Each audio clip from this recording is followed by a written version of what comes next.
جو ہم ڈالتے ہیں یہ کہاں سے ڈالیں گے ہمارے اسٹوڈنٹس؟ تو مصباحی صاحب نے ہمیں یہ تمام گراؤنڈز پرووائڈ کی ہیں کہ بس ان کے بزرگوں کی میمز بنے. یہ جتنی وہ سٹوریاں سناتے ہیں وہ سٹوریاں اگر نہ ہوتی تو یہ میمز کیسے بنتی؟ تو ہمیں کیوں مرچیں لگنی ہیں؟ ہمیں تو ایک موقع مل جاتا ہے کہ تمہاری اس طرح کی باتوں کے ذریعے تمہیں ایکسپوز کریں کہ دیکھو یہ کون سا دین بیان کر رہا ہے. اور یہ بندہ تو وہ ہے جس طرح آپ کو پتا ہے شیعہ میں دو طرح کے وائزین ہوتے ہیں, ایک علماء ہوتے ہیں اور ایک ذاکرین. یہ بریلویوں کا ذاکر ہے. ہاں, علم والی تو بات ہی کوئی نہیں, صرف کہانیاں سٹوریاں ہر وقت یہی کچھ سناتا رہتا ہے. اور دیکھیں کہ وہ پاپا جانی جو ہے ان کو بھی یہ کہہ رہے کہ جی میرے لیے دعا کریں, تو وہ باپا جانی بھی آگے سے کہتے ہیں کہ میں بھی آپ کے کلپ دیکھتا رہتا ہوں. بالکل باپا جانی کو دیکھنا چاہیے تھے او اس تو بڑے کہانی باز نے. ہاں ظاہر ہے کیونکہ مجھے تو اس کا فرسٹ ہینڈ نالج اس لیے ہے کہ میں نے اپنی جوانی کے 10 سال اس جماعت کو دیے میں, میٹرک کی لائف سے لے کے انجینئرنگ یونیورسٹی کے فارغ ہونے تک. ہاں جی, گرین پگڑی باندھی ہوئی ہے. باپا جانی کے گھر بیٹھ کے ان کے ساتھ ایک پلیٹ میں کھانا کھایا ہوا ہے 1999 میں. اس لیے تو ہم کہتے ہیں کہ وہ بھی کیا دن تھے. ہاں ہم بھی ایک جن تھے, آج ہم دیو ہیں, جنوں کے بھی پیو ہیں. ہاں بلکہ دیو کے بھی پیو ہیں, اور یہ دیوبند والا. ہاں اور یہ اس سے مراد آپ نے وہ والا پیو نہیں لینا, میں علمی طور پہ باپ کی بات کر رہا ہوں, اس میں یہ بگوٹن والا وہ سلسلہ نہیں ہے. ہاں جی یہ وہ والا ہے. تو ہمیں تو فرسٹ ہینڈ نالج ہے کہ یہ سب کچھ سٹوریاں کس طریقے سے ان کے بزرگ بیان کرتے رہے.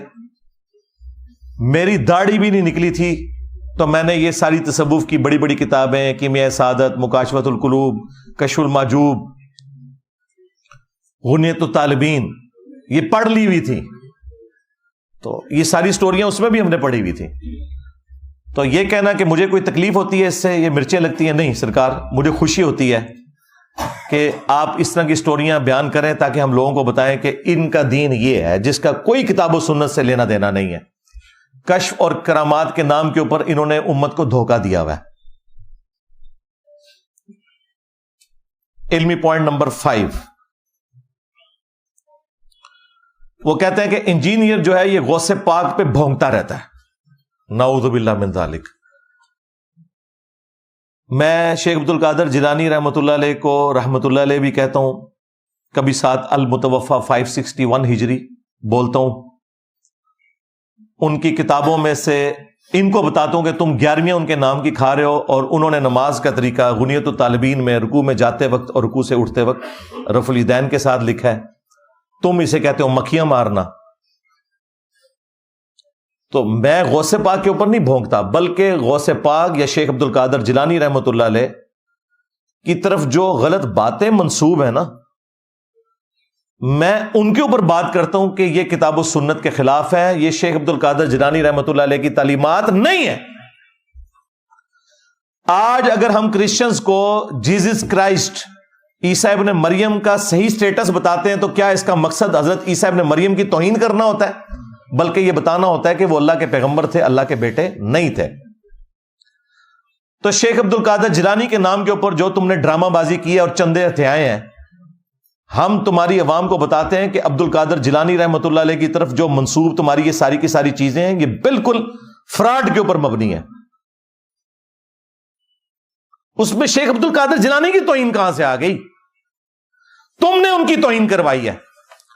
مثلا جب تم یہ لوگوں کو بتاؤ گے, اور تمہارے پاپا جانی جو ہیں مرشدی تار آپ کے خود, ہاں پیارے باپا جانی, جب وہ اپنی کتاب میں یہ لکھیں گے اور تمہارے علماء اپنی ویڈیوز میں آ کے یہ واقعہ سنائیں گے کہ شیخ عبد القادر جیلانی رحمۃ اللہ علیہ کا ایک مرید تھا, اس نے لوٹے کی ٹوٹی قبلہ رخ نہیں رکھی, تو شیخ عبد القادر جیلانی نے نگاہ مار کے اسے جلا کے راکھ کر دیا, اور بعد میں لوٹے کی طرف دیکھا اور وہ ٹوٹی ڈر کے مارے مرنے کی بجائے وہ قبلہ رخ ہو گئی. ان کا ایک جو غلام تھا اس نے لوٹا جو رکھا تو لوٹے کی ٹوٹی قبلہ کی طرف نہیں کی. تو شیخ عبد القادر جیلانی غوث پاک سرکار رضی اللہ تعالیٰ عنہ کو اس پر ملال ہوا کہ میرے غلام اور میرے خادم نے اس طرح کیوں کیا کہ مستحب کو ترک کیا. تو آپ نے جلال سے اس کی طرف دیکھا تو وہ آپ کی نگاہ کی تاب نہ لاتے ہوئے جاں بحق ہو گیا. جب تم یہ کرامت بتاؤ گے تو ہم یہ کہیں گے بھائی یہ کرامت ہے. کاش وہ پہلے ہی لوٹے کے اوپر نگاہ مارتے لوٹا سیدھا ہو جاتا. اور مجھے بتائیں یہ لوٹے کی ٹوٹی کو قبلہ رخ رکھنا یہ کون سا فرض اور واجب تھا کہ جس کی سزا مرید کو یہ دی جائے کہ اسے آپ قتل ہی کر دیں. 302 کا مقدمہ ہوتا ہے قتل ناحق کا, اس کے بدلے میں بابا جی قتل ہوتے ہیں.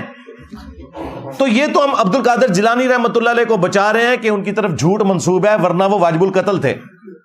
اور سورہ النساء میں ایک مسلمان کو قتل کرنے کی سزا ہمیشہ کی جہنم آئی ہے. تو تم کیوں اپنے بابا جی کو ہمیشہ کے لیے جہنم میں دیکھنا چاہتے ہو؟ اب مجھے بتاؤ کہ عبد القادر جیلانی کا ہمدرد میں ہوں یا یہ ہے؟ یہ تو انہیں جہنم میں دیکھنا چاہتے ہیں.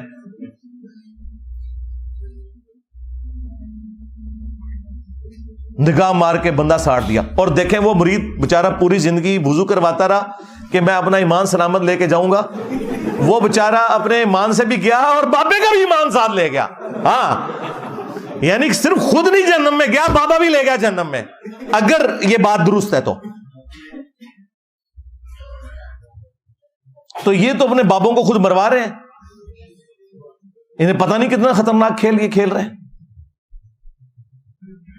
اور پھر ہم سے یہ کہتے ہیں جی ہمارے بزرگان دین جو ہے وہ نبی کے طریقے کے اوپر ہے. یہ نبی کا طریقہ ہے کہ جی لوٹے کی ٹوٹی کی بلا رخ نہیں ہے تو ساڑ دو بندہ. ہائے ہائے, کس نبی کے ماننے والے ہو؟ پھر ہم صحیح کہتے ہیں نا کہ مرنے سے پہلے اے مسلمان کر لے اس پہ غور. کتابوں کا خدا اور ہے, بابوں کا خدا اور, کتابوں کا پیمبر اور ہے, بابوں کا پیمبر اور. اگرچہ وہ دعویٰ تو یہی کرتے ہیں کہ ہم اسی اللہ رسول کو مانتے ہیں, لیکن پریکٹیکلی وہ ان تعلیمات پہ نہیں چل رہے جو اللہ اس کے رسول کی ہیں عز و جل و صلی اللہ علیہ وآلہ وسلم. پھر ہم صحیح تو چیختے ہیں بھائی, کس پیغمبر کی بات کر رہے ہو؟ ہمارے پیغمبر کے بارے میں صلی اللہ علیہ وآلہ وسلم انس بن مالک کہتے ہیں, صحیح بخاری مسلم دونوں میں حدیث موجود ہے, کہ 10 سال میں نے حضور کو وضو کروایا ہے. تمہارے بابے کو جس نے تھوڑا سا وضو کروایا اس نے تو مرید ہی مار چھڑیا. 10 سال حضور کی خدمت میں رہا. میں 10 سال کا بچہ تھا, میری والدہ چھوڑ گئی کہ یہ آپ کی خدمت کرے گا. اور جب 20 سال کے ہوئے تو نبی الاسلام دنیا سے تشریف لے گئے. وہ کہتے ہیں 10 سال میں نبی الاسلام کے خادم کی حیثیت سے رہا. 10 سالوں میں آپ نے ایک دفعہ بھی مجھے کبھی نہیں کہا کہ تو نے یہ کام کیوں کیا اور یہ کیوں نہیں کیا. کبھی ڈانٹا بھی نہیں.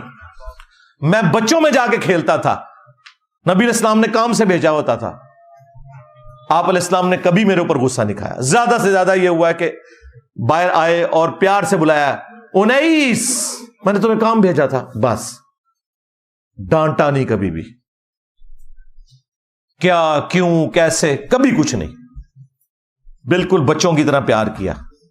اب مجھے بتاؤ اگر عبد القادر جیلانی رحمۃ اللہ علیہ کی بزرگی بچانی ہے تو پھر یہ واقعہ تو پھر صراحتاً نبی علیہ السلام کی تعلیمات کے خلاف ہے. پھر انہوں نے ایک جھوٹا قصیدہ غوثیہ منسوب کیا ہوا ہے عبد القادر جیلانی رحمۃ اللہ علیہ کی طرف. وہ گولڈا شریف میں بھی پڑھتے ہیں, اس میں لکھا ہوا ہے کہ تمام اولیاء کی گردنوں پہ میرا پاؤں ہے. استغفر اللہ. اندازہ کریں, کیا حضرت ابوبکر عمر عثمان و علی نے کبھی کہا کہ تمام صحابہ کی گردن پہ ہمارا پاؤں ہے؟ تو سرکار خلفۂ راشدین جیسا تو ہے ہی کوئی نہیں, تیرے سارے بابے تشاہ ہی کوئی نہیں ان کے مقابلے پہ. اچھا یہ جو اس کو بار بار تکلیف ہوتی ہے جی بابت شاہی کوئی نہیں, یہ ایبسولوٹ جملہ ہے. کمپیرزن کرواتا ہوں, تم سب کا یہ عقیدہ ہے کہ بابت شاہی کوئی نہیں. جب تم لوگوں کو یہ کہانیاں کرواتے تھے کہ بڑے سے بڑا غوث کتب ابدال